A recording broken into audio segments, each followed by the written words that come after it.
Your podcast's brand is something that we can see, but it's also something that we hear from the very beginning of your episodes. So let's look at visual branding to begin with. That's, of course, things like colors, fonts, your logo, spacing around elements. And it's all in service of how it makes the viewer feel. That's what our brand is really. What are we trying to evoke with our visual branding? Now, artwork is, on the other hand, something that it's different from your logo. It will incorporate it in some way, usually. So if you already have an organization, your organization may already have a logo and a typeface and stuff, but you'll want to create a piece of podcast artwork, which is a square image, that incorporates that brand and potentially your logo, but isn't just your logo. It should be something recognizable at a distance, so that if you're looking over the shoulder of someone who's looking at your podcast, you can point it out to them in a list and say, yeah, that's the one. You want minimal text in podcast artwork. So let's look at the actual specs. It's a square image, like a piece of vinyl, like a vinyl LP, if you've ever seen one of those. Or we used to have CDs back in the day. Remember those? It's a square image that represents your podcast. It needs to be at a minimum 1400 pixels wide by 1400 pixels tall. At its largest size, it can be up to 3000 pixels wide and 3000 pixels tall. And it has to be square. It has to be exactly square. So 1400 by 1399 is not square. It looks, to the naked eye, it looks completely square, but it's not square. And so the reason I'm saying that is because along with the format, JPEG or PNG, if it's not in the right format, podcast directories like Apple will reject your podcast because they'll just say, we asked for a square image. You haven't given us a square image.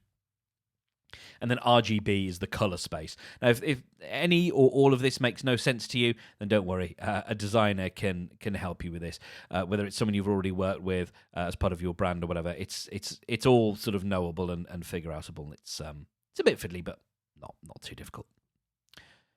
So, where and how can you get artwork for your podcast? Well, you can task people via Fiverr, Upwork, People Per Hour. There are people on those services who can work with you and work with your existing brand to develop a piece of podcast artwork for you. And that's often a really great way of getting something that's really nice and bespoke and unique to you.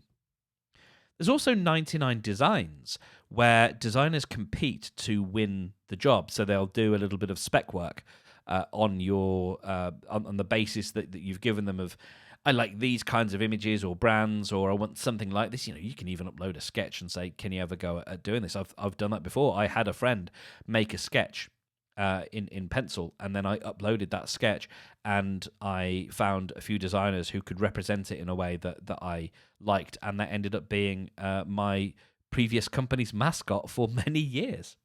So it's absolutely, and I've also designed podcast artwork using 99 Designs, and I always come up, or the designers always come up with ideas that are different and better from the ones that I was thinking of. And then Canva, if you want to just have a go at doing it yourself, there are templates that can help you with this kind of stuff, and they'll certainly help you with the specs as well. If you are sort of proficient in doing a little bit of basic graphic work, then you can absolutely do this yourself in an online app like Canva. So if you're going to be designing this or working with a designer, here are some things to avoid in your artwork.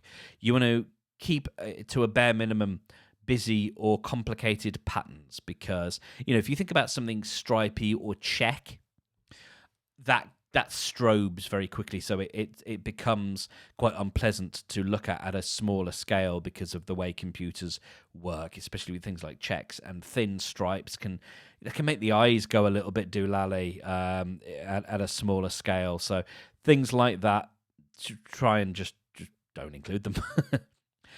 You also don't want to include too much text. A couple of lines is really all that you want, and you want to keep that text nice and big.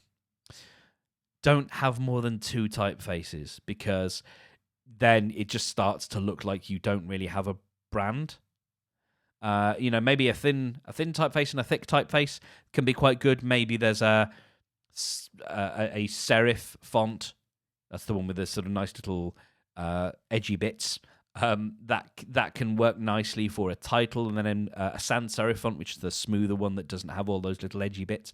That might work well for smaller text. But if you start to have more than 2 fonts, it just looks like you haven't actually got a considered or consistent design. You don't want small or thin text. So the text might be massive, but if it's a really thin typeface, then once you've scaled it down, it might become completely illegible. So nice big thick fonts tend to work really well. And low contrast between the text and the background. This is just good design anyway, and it makes your artwork much more accessible and easy to read and discern. Don't include pictures of microphones or headphones or any podcast paraphernalia. The reason for that is, it turns out every podcast is a podcast.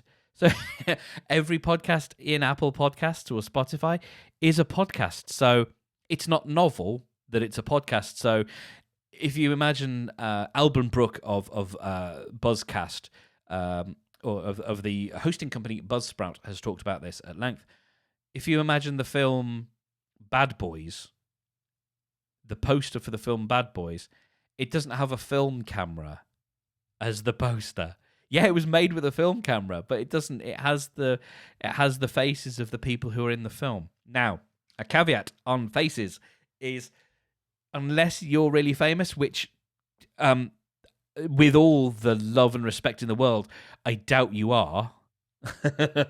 Unless you are, you probably don't need to include your face, because not that your face is not wonderful and not that we don't want to see it, it's that it doesn't add meaning to us. Most of the people who subscribe to your podcast will not know who you are by face. They might know you, that you might be a hugely respected individual within your field, but the likelihood that a large audience that you want to reach will know you by face is probably unlikely. So it's got nothing to do with aesthetics.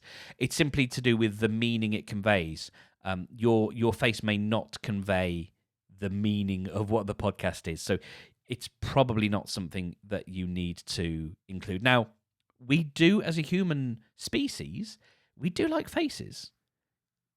There's a lot of data supporting faces in YouTube thumbnails being very popular, because we like to see the human face. It makes us warm towards people, but it doesn't tend to bear out in podcast content, podcast artwork.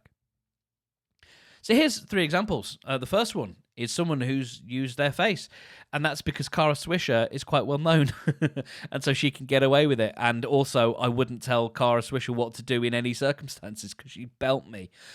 The Illusionist is Helen Zaltzman's podcast, and that shows a great bit of character there. It's that middle image with the boggle tiles. I think, hopefully that indicates to you that that's probably a podcast about words. And then, completely coincidentally, her brother's podcast is The Bugle. Andy Zaltzman has a rather unique appearance, and so he hasn't used his actual face, but he's used the artist here has used an image of the globe with a couple of eyes and some sideburns, because he is a gentleman that does not have a lot on top but a lot on the sides. But you don't need to know that. You don't need to know what he looks like, because his face is a big globe, and the big globe sort of indicates it's probably something newsy or politicsy, something with where the world is of some import. Here's a selection of artwork from the podcast network Relay FM. Now, I hope you see here the pattern that they've gone for. They've got a super talented designer who right from the get-go introduced this sort of template, this grid that all the artwork that they create adheres to. Now, what I find really interesting is obviously each one of these images, there's a sort of a circle, and they get to play with that circle. They're not constrained by it, but they are definitely adhering to that structure. Now, if we take away the background and the name of the artwork, or the name of the podcast, we can look here that these are the logos. So here we're looking at the podcast artwork, the square image that will appear in Apple Podcasts and Spotify and other directories. But here we have the logo that works great for avatars, for social media, that kind of stuff.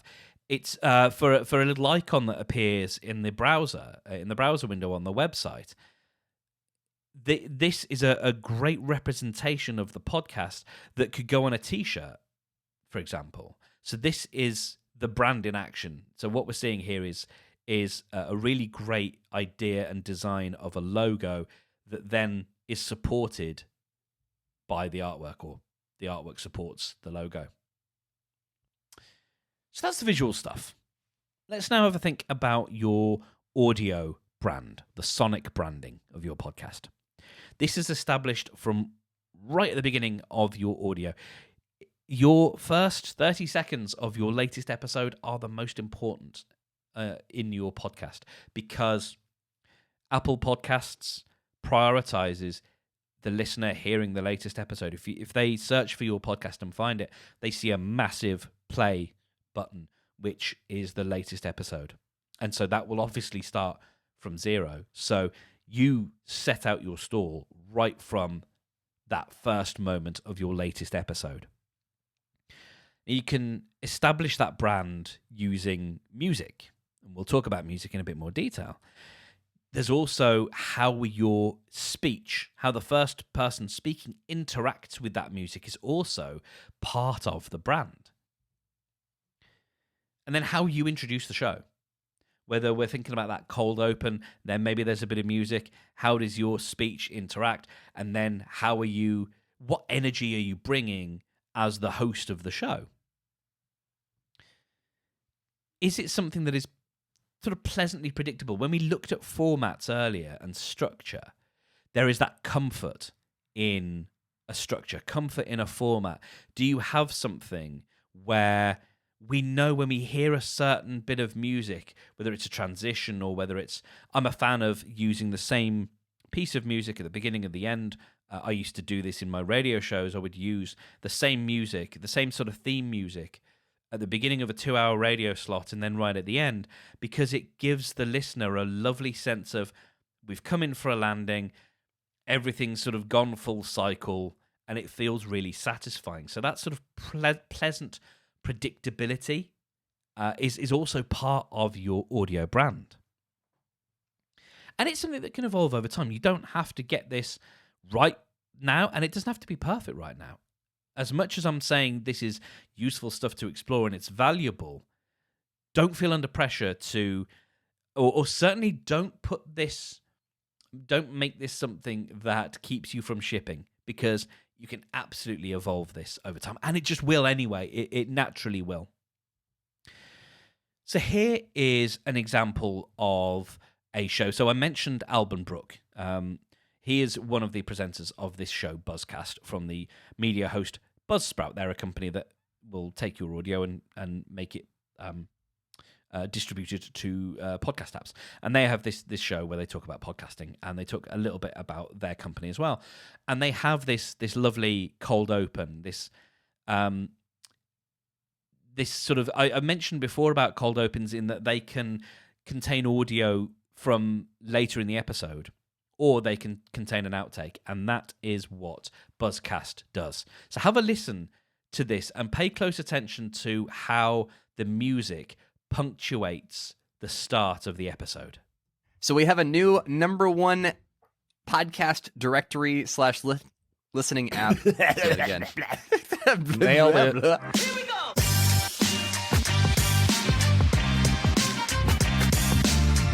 So we have a new number one app in the Buzzsprout Global Stats for November. It is now December, so the November stats are out.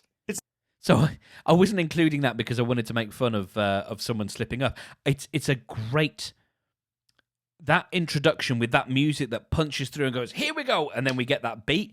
That creates a real sense of dynamism and energy. It sets out, this is probably going to be, there's going to be a bit of banter. You know, when I say banter, it's not sort of antagonistic or hostile or aggressive, but there is that level of energy and a level of, we're not going to take this too seriously, but we are going to deliver some useful information. We know that straight off the bat. Now, this particular podcast, they're comfortable in the way that they present, that they don't need to say, hey, everyone, welcome to Buzzcast. This is the podcast from Buzzsprout, and this is where we talk about podcasting. They have enough confidence that their audience knows what they've gone in for, that they can just go straight in and say, this is what we're talking about. You know what the show is. Here's some useful information right off the bat. And I love that as a start. Here's another cold open with a different energy. So this is using a bit of the conversation from later in the episode. It takes the same principle, but delivers it with a very different energy. And I don't know who taught me this, because no one taught me to invest in oneself, especially at a young age. But I just thought, if we're going to stand out from the crowd, we have to be different, and we have to look, or at least, we need some sort of niche.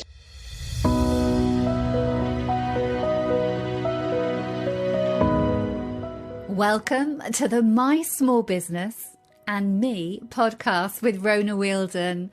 This is a podcast for small business owners, no matter where you are in your entrepreneurial journey. So there you go. Very, very different, much more sort of warm and sedate energy. There's a couple of things that could maybe be tightened up a little bit in that cold open, in terms of it was sort of cut with a bit of a breath and stuff. But what's important is there that we feel sort of warmly welcomed. It's lovely and smiley. You can hear the smile in Rona's introduction. And we know straight off the bat that we're going to get some interesting insight from this particular guest. There's two great ways of using a cold open. So let's talk about music then.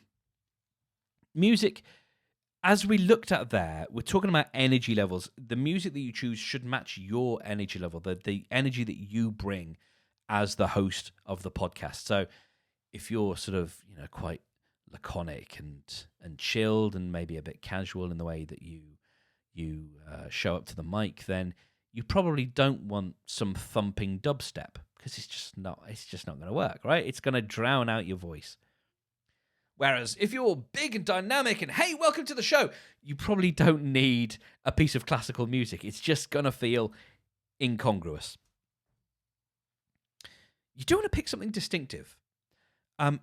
There is I won't say a trend, but a propensity within podcasts that support organizations to go for a particular style of music that, for me, sounds like the song Sweet Disposition by the Temper Trap, which was very popular for a time in 2008, and I was listening to it before it was cool. I remember really loving this song, and it became a huge earworm for me. But it has a distinctive guitar style with a sort of an echo to it that became wildly popular among people who make music for libraries, as in library music, as in music that you can download and use royalty-free in your audio. You'll recognize it straight away, this sort of echoey guitar music with, a four to the floor, simple kind of beat.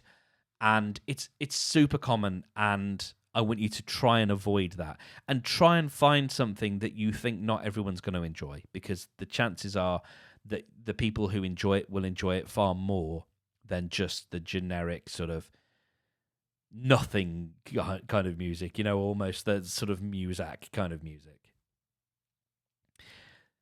Now, as much as I want you to put some thought into finding a great piece of distinctive music, we don't want to use it too much on its own.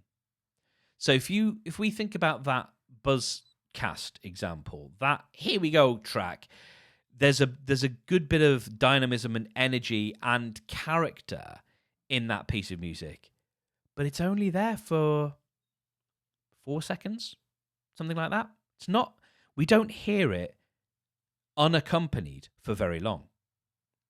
And it's exactly the same, even less so, with Rona's example, with the My Small Business and Me podcast. We get that nice crescendo of the cymbal and then the piano and the other instruments coming in, but we only get a couple of seconds of that before Rona welcomes us to the show. And we want to keep that in mind. We can dip the music down. We can it's called ducking, so we can reduce the volume of the music and then slowly fade it out over time. But what we don't want to do is have more than 3 or 4 or 5 at the most seconds of unaccompanied music, because it's surprising how a few seconds in audio actually feels like a lot longer than it really is. It's a strange phenomenon, but a few seconds where nothing really much is happening, because we don't have any other stimulus, it really feels like a lot longer. Now, there's a synesthesia component to the choice of music that you might make. So synesthesia is this idea of a sort of crossed wires between senses. So the idea that you might hear a piece of music and vividly see a color in front of your face, or you might taste words. This is a real thing that people have. There are famous synesthetics, I believe they're called, who have that sense. And they really see colors. Now, I get that to a degree. I certainly feel that pieces of music or tones have a kind of color to them. And so think about that when you're listening to music. We'll talk about in a minute where you can find music, but think about what comes up for you. You know, maybe close your eyes and think, do you see something? Do you feel something? Do you see a color? Do you get a sense of something in your brain? And it doesn't, don't worry too much if you don't have that, but it can help if you do get a sense of something. And does it feel like a color that matches your brand? For example, if your brand is very flowery, floral, or very nature-based, again, a piece of dubstep, which is very industrial and metallic, it sort of sounds like machinery grating. That's not a criticism of the music, like that's a characterization of it, right? It's got that sort of industrial, mechanical kind of sound to it. Does that really gel well with something that's about flowers and trees and plants, that kind of thing? It's not exactly synesthesia, but there's a correlation there, right? And then, like I said, I like to use the same music, or at least a variant, a version of the same music for the intro and outro, because it creates that lovely sense of, okay, we're coming in for a landing now. We know where we are. We've told a story from beginning to end, and now we're returning home. And it's that sort of returning home feel that puts us as the listener nicely at ease. So if you want to find some music, audiojungle.net is just that's the place to go. It's easy. You can download music there for pretty inexpensive. It can get more expensive based on the number of downloads that you might expect to have. You can always go back and relicense it if you need to, but it can range from sort of $9 to maybe $30-$40. And that will typically be a pretty generous license.